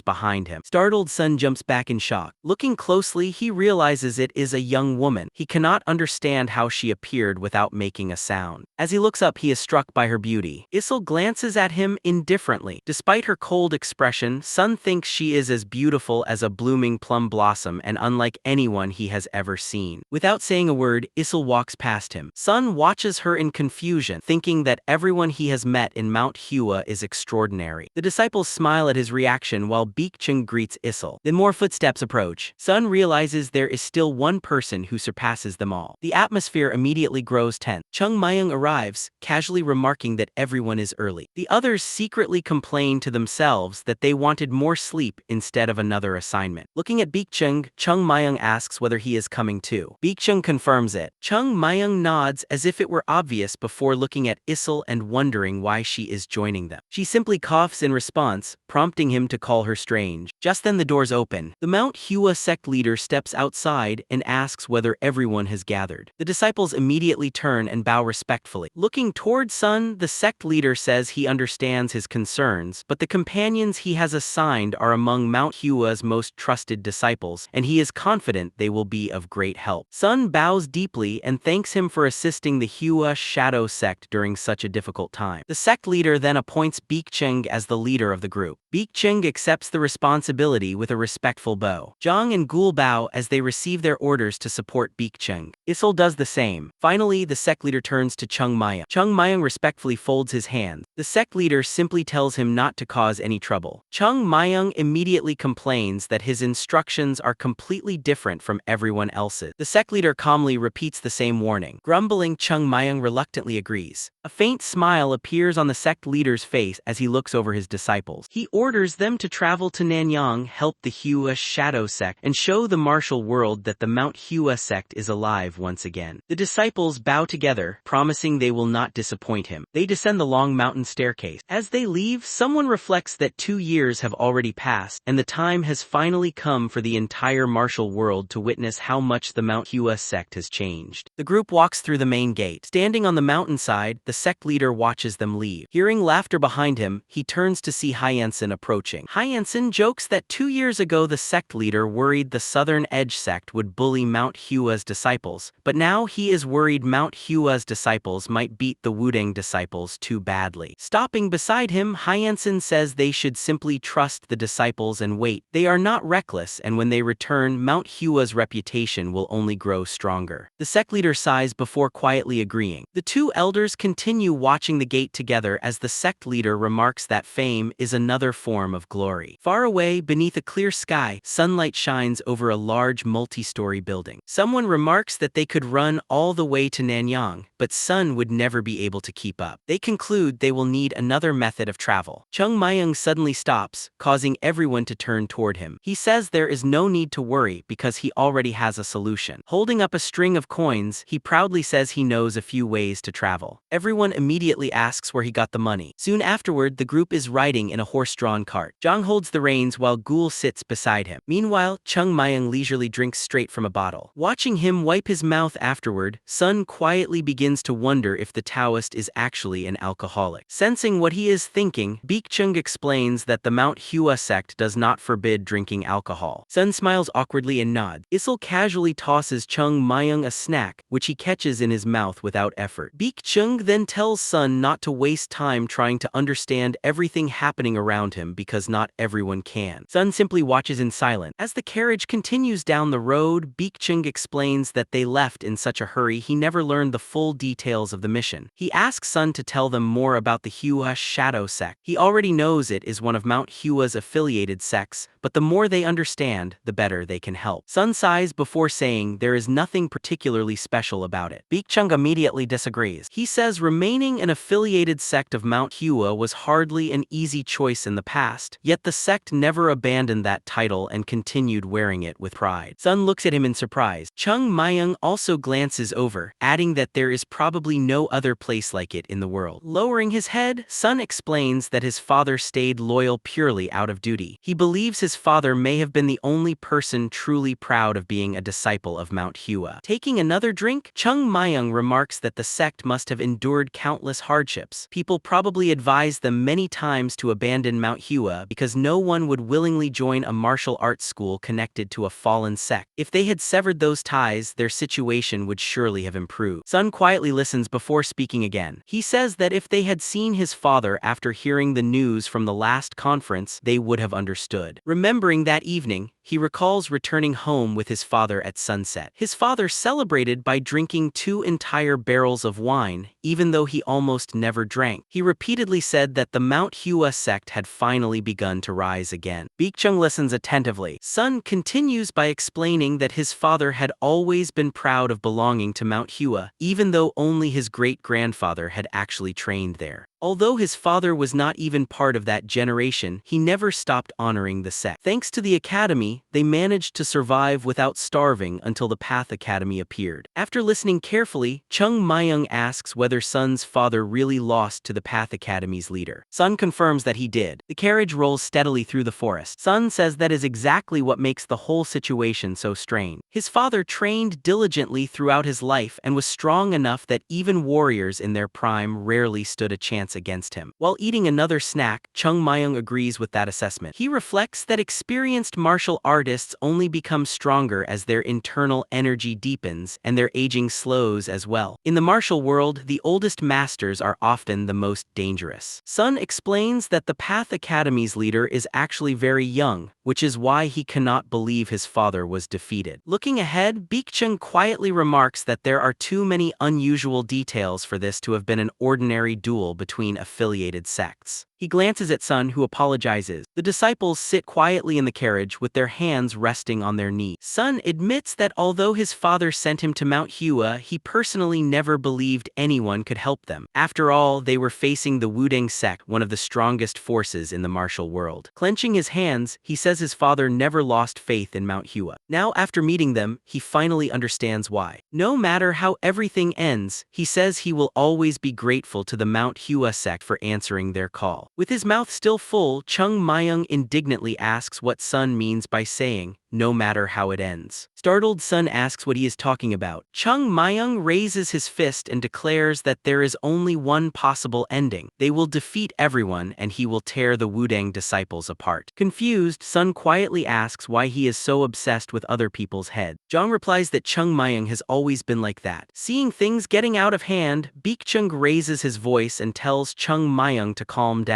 The sect leader will not be pleased if he goes too far again. Chung Myung dismisses the warning, insisting that deep down the sect leader wants the same thing. Sitting comfortably with a bottle in one hand and food in the other, he declares that the sect leader does not have much time left, so he will make sure the old man can watch Mount Hua take revenge on Wudang with a smile. Gul quietly whispers to Jong that Chung Myung is amazing because he somehow managed to show both respect and disrespect to the sect leader in the same sentence. Taking another bite, Chung Myung says everyone needs to learn how fragile the skull of anyone who stands against Mount Hua really is. He then asks Baekjung why they are traveling so slowly, saying the elders must already be waiting for them. Baekjung replies that pushing the horses too hard will only exhaust them. Chung Myung argues that they are expensive horses and will be fine, then orders Jong to speed up. Jong urges the horses forward, and the carriage quickly picks up speed. Soon rain begins pouring down. Raindrops pound against the roof of a small building, where Lemon lies coughing heavily in bed. Slowly lowering his hands, he says with confidence that help is already on the way. Hope briefly appears on his face as he repeats that help will certainly come. Standing beside him, Yampen quietly says it no longer matters because they are facing the Wudang sect. Sitting up in bed, Lemon listens as Yampen continues. He admits Mount Hua's name has become famous recently, but believes that alone is not enough to stand against Wudang. While any help would be welcome, if Mount Hua truly understood the difference in strength, they would avoid becoming involved. He says it is time to accept reality and solve the problem themselves instead of waiting for rescue. Lemon silently closes his eyes. Yampen asks where such unwavering faith comes from after Mount Hua abandoned them for so many years. Lemon calmly replies that they are an affiliated sect of Mount Hua and will never betray their roots. Clenching his fists, he asks whether changing sects would truly change anything. If they betrayed Mount Hua today, they would betray Shaolin tomorrow. Nothing would ever be different. Putting all his conviction into those words, he says he refuses to live that kind of life before another coughing fit interrupts him. Yampen says no one would blame him for making that choice. Lemon shakes his head and replies that he is not seeking anyone's approval. He is simply doing what he believes is right. Yampen's fist trembles. He realizes the sect leader is too stubborn to abandon Mount Hua, and although he cannot change his mind, he cannot help respecting him for it. The rain continues pounding against the building. building. Looking ahead, Limon repeats that he trusts the Mount Hua Sect. They will never abandon them in their time of need, and he is certain they will send the divine dragon. Suddenly, someone knocks on the door. Both men immediately look toward the entrance. A voice from outside calls for the sect leader and demands that he come out. Beyond the gate, 7 figures stand beneath umbrellas in the pouring rain. The leader of the group announces that he has come to settle everything once and for all. Limon and Yampin silently stare at the closed door. The Shadow Sect leader's eyes widen as Yampin asks what they should do. Furrowing his brows, Limon puts his feet on the floor and says there is no choice. If he refuses to face them, he will only be branded a coward. The rain continues to pour as the gates slowly open. Limon steps outside and asks why they have come again because he has nothing more to say. The Path Academy leader coldly replies that he already knows the answer. Since Limon lost to him, the Shadow Sect should leave Nanyang. He asks how much longer they intend to hold on. Limon firmly answers that no rule forces them to leave. The Path Academy leader replies that it is an unspoken rule. He says everyone knows things will only get worse if the sect stays and urges them to leave today. Limon refuses again. The Path Academy leader frowns and warns that he will only understand the situation once blood is spilled. Thunder rumbles overhead. 7 umbrellas stand opposite only 2. One of the visitors behind the academy leader asks to speak. The academy leader agrees but tells him not to dirty his hands. The newcomer says that will not be necessary. Limon's eyes widen as he recognizes the familiar hat, the black robe, and the pine emblem on the man's chest. He tightens his grip on his umbrella. Among all the sects in the martial world, only one wears those robes. The young man steps forward, politely greets him, and introduces himself as Jin Hyun, a second-generation disciple of the Wudang sect. The two stand facing each other in the rain. Limon asks if he is truly the famed inexorable immortal sword. Jin Hyun nods modestly and says the title embarrasses him. Limon remembers that he is also known as the Wudang Sword Dragon, a prodigy widely expected to become the strongest swordsman of the next generation. Realizing who stands before him, Limon concludes that Wudang's appearance is effectively a declaration of war against Mount Hua. Jin Hyun explains that he heard everything from the Path Academy leader. Limon confirms that the academy wants to drive them out of Nanyang. Jin Hyun calmly says that allowing 2 martial academies to operate in such a small area will only create conflict. Both schools would compete for the same disciples and the Shadow Sect would suffer the most. Limon asks why they should leave when Nanyang has always been their home. Jin Hyun replies that if both academies remain, the Shadow Sect will be the one that pays the price. Smiling politely, he says they are not asking them to leave without compensation and offers to cover every expense of their relocation. Limon is stunned by the proposal. He immediately realizes this has nothing to do with money. Nanyang is where the Mount Hua Shadow Sect was founded. Abandoning it would mean abandoning their history. When Limon refuses without hesitation, Jin Hyun's expression hardens. He says only one option remains. Limon asks if he means a compromise. Instead, Jin Hyun tells him to remove the Plum Blossom emblem from the sect's signboard. Rainwater pours from the roof as he explains that 2 sects representing great Taoist traditions cannot exist side by side. Standing beneath his umbrella, Jin Hyun calls Mount Hua Wudang's rival and says they cannot allow one of Mount Hua's affiliated sects to remain beside. He urges Limon to make the right decision, sever all ties with Mount Hua and move forward under Wudang instead. Otherwise, he warns, the Shadow Sect's name will disappear from Nanyang forever. Dark clouds gather overhead. Jin Hyun asks for his answer. Limon trembles from exhaustion, his hand shaking as he gripped the umbrella. Even so, he firmly declares that they will never betray the Mount Hua sect. Jin Hyun lets out a quiet sigh and says they are only bringing disaster upon themselves. He warns that if the Shadow Sect has not left within 6 hours, he will remove them by force. Limon asks whether this is truly how the honorable Wudang sect conducts its affairs. Jin Hyun narrows his eyes and tells him to understand the situation correctly as the disciples standing behind him silently wait for his command. The young disciple declares that Wudang is respected throughout the martial world precisely because it handles matters this way. He accuses Mount Hua of being unreasonable for refusing the offer. Turning away, he reminds the Shadow Sect that they have 6 hours before leaving with the others. As the Wudang group walks away, one disciple steps into a puddle and asks whether the Shadow Sect is resisting only because they expect Mount Hua to help. Limon remains silent. Looking back, the disciple asks if they truly believe the elders of Mount Hua would dare oppose Wudang. Smiling to himself, he concludes that the Shadow Sect has made the wrong choice. Just then someone calls out to them. A stranger wearing a hat walks toward the Wudang disciple. One of them raises a hand and demands to know who he is. Instead of answering, the newcomer casually pokes him in the shoulder. Frowning, the stranger introduces himself as Chung Myung. The Wudang disciples stare at him in confusion. Walking straight toward Jin Hyun, Chung Myung asks why any of this should matter to him. Keeping his hat low over his face, he casually pushes through the group. The Wudang disciples move to block him and ask why he is forcing his way through. Jin Hyun watches with an annoyed expression. At that moment, Sun excitedly calls out to his father. Lemon's eyes widen. Sun runs over, embraces him, and happily announces that he brought the disciples of the Mount Hua Sect. Hearing that, Jin Hyun turns around in surprise. Grinning, Chung Myung confirms that they are indeed from Mount Hua. Pointing at the Wudang disciples, he jokes that they obviously are not from Shaolin because none of them are bald. Only then does Jin Hyun notice the plum blossom emblem on Chung Myung's chest. Beggar steps forward and respectfully explains that the Mount Hua Sect sent them after hearing the Shadow Sect was in trouble. After greeting Lemon, Beggar introduces himself. Lemon is stunned when he realizes the young man before him is the righteous sword of Mount Hua. Overwhelmed, his legs give out and he nearly collapses. Looking at Beggar, he feels that his presence rivals even that of the famed immortal sword. Still in disbelief, Lemon asks whether the divine dragon of Mount Hua also came. Zhang quickly steps forward and introduces himself. Embarrassed, Zhang asks Lemon not to mention the 30 years of tribute the Shadow Sect paid to Mount Hua. Smiling warmly, he introduces himself again. Lemon repeats his name in surprise. Nearby, Jin Hyun frowns. A bead of sweat rolls down his cheek as he quietly asks whether this carefree young man is truly the divine dragon of Mount Hua. Without even looking at him, Chung Myung casually squeezes Lemon's hand and tells him not to worry because Mount Hua will settle everything. His eyes shine as he proudly says that, in his opinion, the Mount Hua Shadow Sect is the finest affiliated sect there is. Watching the exchange, Jin Hyun wonders whether this strange young man is actually stronger than he appeared. Beggar then steps forward and calmly says they first came to understand exactly what happened between the two affiliated sects. Jin Hyun introduces himself as a disciple of the Wudang sect and tells him to discuss the matter with him instead of the Shadow Sect leader. He asks whether Mount Hua truly intends to interfere. Beggar calmly replies by asking why they should not. Jin Hyun's eyes narrow with disdain as he silently calls them arrogant. Standing in the rain, he grows irritated that a few youngsters, emboldened by recent fame, dare stand in Wudang's way. Even so, he says he hopes the matter can still be resolved through peaceful discussion. Beggar senses that Wudang has no real intention of negotiating. As Jin Hyun looks toward the Mount Hua disciples, he feels an unusual pressure radiating from them. Meanwhile, Chung Myung continues happily shaking Lemon's hand. Jin Hyun stares at him in disbelief, still unable to reconcile the carefree young man before him with the legendary divine dragon. Finally, the immortal sword asks whether Mount Hua truly intends to settle this with a fight. Chung Myung looks at Jin Hyun and asks if he really thinks they came all this way just for a duel. Jin Hyun turns toward him and says Mount Hua clearly knows nothing about manners. Resting a hand on his sword, Chung Myung laughs and replies that it is amusing to hear that from people who barged into another sect's territory and demanded they leave. Jin Hyun's expression darkens as Chung Myung accuses Wudang of caring about manners only when it benefits them. Gripping the hilt of his sword, Chung Myung tells Wudang to return in 6 hours and show what they are capable of. Jin Hyun smiles coldly and warns them not to blame Wudang when the Mount Hua disciples are killed. Frowning, Beggar steps forward and asks whether those words represent Wudang's official position. Jin Hyun replies that they do. Beggar calmly says that, in that case, Mount Hua will not take back its own words either. Jin Hyun's hand trembles on the hilt of his sword. Instead of drawing it, he says he will give them one more day. Scratching his ear, Chung Myung casually listens as Jin Hyun announces that Wudang will return at the same time tomorrow. Since Mount Hua accepted a confrontation under the rules of Jianghu, Wudang will not be responsible for whatever happened. Blowing dust from his finger, Chung Myung smirks and asks whether Wudang is changing the rules simply because they are afraid. Jin Hyun grits his teeth, forcing himself to stay calm rather than lose his temper. Nearby, Gul quietly mutters that he is starting to get angry. Jin Hyun's hand trembles circles around his weapon before he finally lets go. Pressing his fist into his palm, he promises they will meet again tomorrow. Turning around, he leaves with the other Wudang disciples. Beggar silently watches them depart. Isil follows them with a brief glance before looking away. Zhang sighs and asks whether Chung Myung really could not hold himself back. Chung Myung simply remarks that the Wudang disciples certainly live up to their reputation. Lemon stares at him in disbelief. Seeing his expression, Chung Myung smiles confidently and tells him to trust Mount Hua before urging him to sit down and rest. Trembling, Lemon asks whether he understands what just happened. In horror, he says he asked Mount Hua to resolve the conflict, not start an all-out war. Overwhelmed, he grabs the back of his head before collapsing. Sun immediately rushes to catch him. Watching the scene, Chung Myung innocently asks what they supposedly did wrong. Meanwhile, the rain continues falling as the Wudang disciples walk through the streets. One of them asks Jin Hyun why he postponed everything until tomorrow instead of attacking immediately. Stopping in his tracks, Jin Hyun asks if his disciple truly does not understand. The disciple suggests returning now and teaching Mount Hua a lesson. Jin Hyun raises his eyebrows and explains that if they fought today, he might have to kill the divine dragon of Mount Hua. The disciple looks at him in surprise. Jin Hyun says he hopes Mount Hua realizes the seriousness of its decision by tomorrow. With the pine emblem of Wudang behind him, he quietly vows to make Mount Hua experience what it means to become Wudang's enemy. That night, Lemon dreams of his childhood. As a young boy, he stands alone in an open field while his father calls to him. His father tells him that Mount Hua is a great sect whose ancestors shed blood and sweat to earn the right to bear the Plum Blossom emblem. A powerful wind sweeps across the field as he says that one day Mount Hua's name will spread across the world again, so they must never judge it by its current state. He promises that when Mount Hua rises once more, their shadow sect will rise with it. Suddenly, Lemon cries out in fear. He wakes with a start as Yampen shakes him awake. Breathing heavily, Lemon asks if it was only a dream. Yampen silently nods. Elsewhere, the Mount Hua disciples are gathered in the dining hall. Chung Myung sets down a bottle of wine and praises its taste before asking for more meat. As he reaches toward another plate, Ghoul slaps his hand away. Just then the dining hall door opens. Frowning, Lemon enters and sternly says this is not the time for drinking. He asks whether they truly understand how serious the situation has become. The disciples turn toward him as Sun quietly calls out his father. Beggar stands and apologizes to Lemon for Chung Myung's behavior. Still holding his bottle, Chung Myung casually says his companions simply have no manners. Lemon wonders whether this is supposed to be a joke and sighs heavily, questioning whether Mount Hua can really be called a respectable sect. Then, to everyone's surprise, he announces that the Mount Hua Shadow Sect will not fight for Nanyang. The Mount Hua disciples look at him in silence. Lemon explains that they do not wish to betray their principles, but they have no choice. To prevent further bloodshed, they will leave the city and end the matter themselves. Beggar tries to persuade him otherwise. Lemon lowers his head and says his decision is not because he doubts Mount Hua. The real problem is Wudang. Even if they survive tomorrow, Wudang will continue pursuing them until they leave Nanyang. Meanwhile, Chung Myung calmly drinks from his bottle. Setting it down, he wonders why Wudang is trying so desperately to drive out such an ordinary affiliated sect. Lemon replies that Nanyang has always been a quiet and peaceful place. Resting a hand on the back of his chair, Chung Myung realizes Lemon only knows the surface of the situation. He thinks to himself that the Wudang disciples would never go this far without a reason. If they are willing to force Mount Hua's affiliated sect out, then something valuable must be hidden in Nanyang. Standing near the door, Lemon tells the Mount Hua disciples to return home at dawn and promises to handle everything else himself. Chung Myung immediately refuses. He reminds Lemon that the Mount Hua sect leader specifically ordered them to resolve the Shadow Sect's problem. Lemon insists that the burden is too great. Beggar firmly replies that Mount Hua has never forgotten everything the Shadow Sect has done for them. Smiling, he says Mount Hua will never abandon those who stood by them, and before long the entire martial world will know it. Lemon listens in confusion. Watching Beggar, he realizes he may have judged the divine dragon too quickly. After a long silence, he tells Chung Myung that if he has a request, he will do everything he can to fulfill it. Chung Myung sets down his bottle, points toward the table with a serious expression, and asks for another bottle of wine. Lemon presses his lips together and immediately decides his first impression of the divine dragon was completely correct after all. Elsewhere, the rain continues continues to fall. One of the Wudang disciples asks whether the Shadow Sect will really flee overnight as the Path Academy leader predicted. Standing on a terrace, Jin Hyun replies that the Shadow Sect probably will, but the Mount Hua disciples certainly will not. Jinmu asks why he is so sure. Closing his eyes, Jin Hyun explains that Mount Hua's recent fame came too suddenly. Those who truly earn their reputation are never obsessed with it, but those who gain it overnight often become arrogant. Remembering Chung Myung's confident smile, he concludes that the divine dragon would never run away now. If he fled, the entire Jianghu would mock him. Looking out into the rain, Jin Hyun calls the Mount Hua disciples reckless and shameless. His companions agree that they must teach them a lesson. Jin Hyun nods but reminds them not to forget their true objective. One disciple asks whether he still remembers it. Jin Hyun answers that he has not forgotten it for even a moment. Turning away, he says there is one person they must eliminate as quickly as possible. Only then will Wudang be able to surpass Shaolin and become the greatest sect in the martial world. The Wudang disciples silently nod. As rain continues falling outside, Jin Hyun fixes his gaze on the storm and reflects on the real reason Wudang came all the way to Nanyang. The fake academy was only a cover. Their true objective lies within the sword cemetery. A faint smirk spreads across Jin Hyun's face. Clenching his fist, he realizes that if everything goes according to plan, the Wudang sect will obtain what it seeks. When that happens, the entire martial world will bow before Wudang. The morning sun shines brightly as Chung Myung sits on the steps, complaining that he drank too much the night before. Squinting, he grumbles that he feels awful. Zhang tells him he should have controlled himself instead of emptying bottle after bottle. Taking another drink, Chung Myung insists he is innocent. Zhang stares at him in disbelief and asks why he is still drinking if he already feels sick. Chung Myung casually replies that he is simply trying to sober up. Ghoul covers his nose and complains about the overwhelming smell of alcohol. Beekchin closes his eyes and lets out a long sigh. Meanwhile, inside the Shadow Sect, Sun reports that every member has gathered and all the gates have been locked. Lemon quietly thanks him. One disciple asks whether they are really not going to fight Wudang. Sitting on his bed, Lemon falls silent before explaining that Wudang started this conflict, not Mount Hua. Closing his eyes, he says they have already accepted their fate. If they leave peacefully, they lose only the city, but if they fight, many people could die. The disciples lower their heads in disappointment. Realizing there is no escape, Lemon asks what they should do. Sun looks at his father in surprise before firmly answering that they should fight. Standing in the courtyard, he says they cannot simply watch the Mount Hua disciples risk their lives on the Shadow Sect's behalf. Remembering his childhood, he recalls how his father proudly remained loyal to Mount Hua even as the sect declined, never once abandoning it. Everything he values today was built in this very place. Placing a hand on his chest, Sun declares that he is also a disciple of Mount Hua. How, he asks, can they stand aside while their fellow disciples fight for them? Lemon quietly listens. Sun says the Mount Hua disciples came here without hesitation because they genuinely wanted to help. Even if they seem reckless, their intentions are sincere. He vows to stand beside them, even if it costs him his life. Hearing those words, Lemon realizes his son is prepared to die protecting the sect. Shame fills his heart. He realizes that while he was ready to abandon everything, his son never forgot what it meant to belong to Mount Hua. Without looking up, Lemon orders Yampen to open the main gate. Surprised, Yampen asks what he means. Lemon tells him to gather every disciple and announce that anyone who wishes may leave. He promises that if the Shadow Sect survives, everyone who leaves will be welcomed back without blame. One disciple quietly assumes no one will remain. Lemon smiles and shakes his head. He says he and his son will stay. Together, they will fight for the Mount Hua sect. Yampen narrows his eyes before nodding. Turning toward the door, he says he is not staying because he wants to fight for Mount Hua. He is staying because he wants to fight for his sect leader and for the beliefs they share. As clouds drift across the sky, Chung Myung sits outside with another bottle in hand, happily declaring that this is the finest wine he has ever tasted. Chung Myung watches Beekchin walk past and asks when those Wudang bastards are finally going to arrive. Beekchin replies that he does not know. Just then, everyone is called together. Standing before his companions, Beekchin tells them this battle will be different from any they have fought before. Issel quietly listens. Beekchin explains that today's battle will announce to the entire entire martial world that the Mount Hua Sect has truly returned. The disciples nod. He reminds them that this fight is not theirs alone. Frowning, he tells everyone to remember that they are defending Mount Hua's honor. Then he turns to the still-drunk Chung Myung. Chung Myung lazily replies that he understands. Beggar asks him to give everything he has. Raising an eyebrow, Chung Myung points out that after today, Wudang will inevitably become Mount Hua's enemy. Smirking, he says he rather likes the sound of that. Beggar reminds him that the sect leader specifically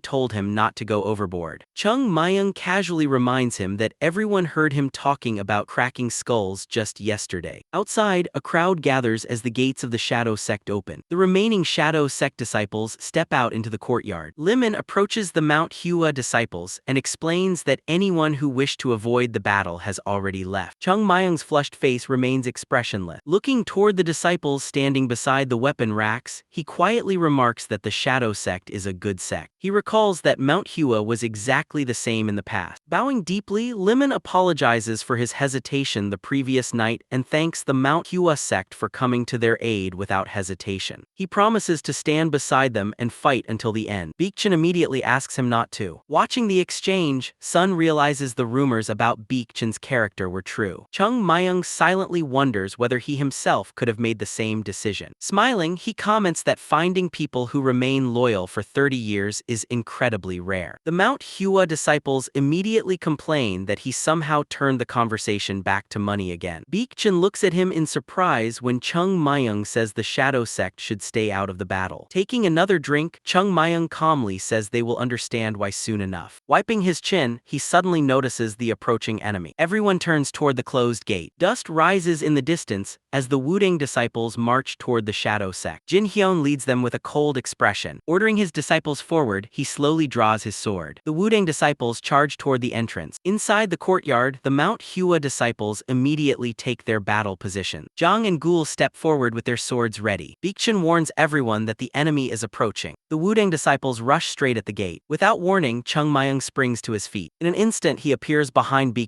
Casually swinging one hand, he unleashes a tremendous gust of wind that blasts the charging Wudang disciples backward before they even reach the entrance. The Mount Hua disciples stare at the cloud of dust in surprise. Beggar glances back and quietly hopes Chung Myung does not beat them to death. Meanwhile, Chung Myung scratches his cheek and wonders whether he should have at least let them get through the gate first. Outside, the Wudang disciples struggle to understand what just happened. Jin Hyun realizes none of them even saw the attack. Looking toward the courtyard, he concludes that the disciples inside are far stronger than expected and decides they may have prepared traps as well. Drawing his sword, he says he will go first. The other Wudang disciples immediately follow. Gripping his sword with both hands, Jin Hyun channels his strength and delivers a powerful slash. The gate explodes into splinters. Stepping through the broken entrance, he stops. Looking around, he asks what is going on. Before anyone answers, Chung Myung angrily complains that they actually broke someone else's gate. Pointing at Jin Hyun, he says modern youngsters have absolutely no respect for other people's hard work. Jin Hyun narrows his eyes as he notices how few opponents are waiting inside. The Mount Hua and Shadow Sect disciples stand calmly in the courtyard, fully prepared for battle. Lowering his sword, Jin Hyun asks whether they truly believe such a small force can defeat the Wudang sect. Smirking, he says their confidence may be nothing more than reckless arrogance. Zhang and Gul frown, feeling as though they have heard those same words somewhere before. Grinning, Chung Myung says Jin Hyun sounds just like one of his elders. Beggar immediately tells him to stay quiet. Standing behind him, Chung Myung only laughs. Jin Hyun watches him in confusion, unable to understand why he remains so relaxed. With his hands behind his back, Jin Hyun asks whether Mount Hua truly believes it can stand against Wudang after living in its shadow for so long. Smiling, Chung Myung replies that history says the exact opposite. Jin Hyun's expression hardens as Chung Myung reminds him that 100 years ago Wudang was insignificant compared to Mount Hua. Smirking, Jin Hyun says he is talking about Mount Hua's long-forgotten glory. He claims the sword of the Great Limit defeated the noble Plum Blossom Sword, proving Wudang's superiority. The Mount Hua disciples immediately glare at him. Jin Hyun asks whether they truly know nothing about that battle. Recalling the legendary duel, he says his ancestor generously concealed the outcome to preserve Mount Hua's dignity. Raising his sword, he mocks Mount Hua as nothing more than a poor imitation of Wudang. Gul and Zhang immediately draw their swords, furious at the insult. Baekjin points his blade forward and orders Jin Hyun to watch his words. Meanwhile, Chung Myung quietly narrows his eyes. In his memories, the sword of the Great Limit never defeated him. He fled the battlefield instead. Chung Myung recalls his opponent begging him to keep the duel secret before admitting defeat and pleading for mercy. From that day on, the sword of the Great Limit always greeted him with better food and wine whenever they met. Remembering that the man later died fighting the heavenly demon, Chung Myung realizes Wudang simply rewrote history to glorify itself. Looking at the Wudang disciples, he says those people from the past are long dead and cannot defend their lies anymore. Jin Hyun frowns, preparing to argue. Before he can speak, Chung Myung loudly calls for Sun. Startled, Sun asks what he needs. Chung Myung asks whether he completed the task he assigned. Sun nods and reports that he visited every street and spread the message exactly as instructed. Smiling in satisfaction, Chung Myung praises him. Then he suddenly draws his sword. One casual swing unleashes a tremendous gust of wind that nearly knocks the Wudang disciples off their feet. Jin Hyun instinctively raises his sword to guard. Behind him, the damaged gate cracks apart. The supporting pillars collapse, bringing part of the surrounding wall down with them. As the dust settles, people can be seen gathering outside the academy to watch. Resting his sword on his shoulder, Chung Myung smiles and says he likes having such a large audience. Gul and Zhang immediately protest, telling him to leave a few opponents for them. Baekjin calmly replies that 4 enemies each should be enough. Isil silently nods. Jin Hyun looks around in surprise. Chung Myung points at him and tells Baekjin to handle him. Then he raises his fist with a grin and orders everyone to attack. The Mount Hua disciples tighten their grips on their sword. The Shadow Sect elder closes his eyes briefly before asking the Wudang disciples to demonstrate what they have learned after all their years of training. Baekjin raises his voice and orders everyone to show Wudang the price of insulting Mount Hua. The disciples answer in unison. Without hesitation, they charge forward. Jin Hyun's face hardens as he commands the Wudang disciples to engage and show Mount Hua the true strength of their sect. Both sides surge toward each other, and the battle begins. Gul frowns, convinced that no matter how experienced the Wudang disciples are, none of them have endured the hell he survived under Chung Myung's training. Sweat rolls down his face as memories flash through his mind. He remembers endless training, praying for a quick death while carrying bags of stones, doing push-ups beneath massive boulders, climbing cliffs with exhausted limbs, and wondering if he would ever become stronger. There had been no escape, only relentless training that tore him down and rebuilt him. As the battle begins, Gul realizes those 2 years forged him into someone completely different. A Wudang disciple attack. Gul immediately reads his stance, sword angle, gaze, and movement. Faint smile appears on his face as he realizes they are no longer on the same level. Their swords collide. Zhang blocks another opponent and recognizes Wudang's waiting sword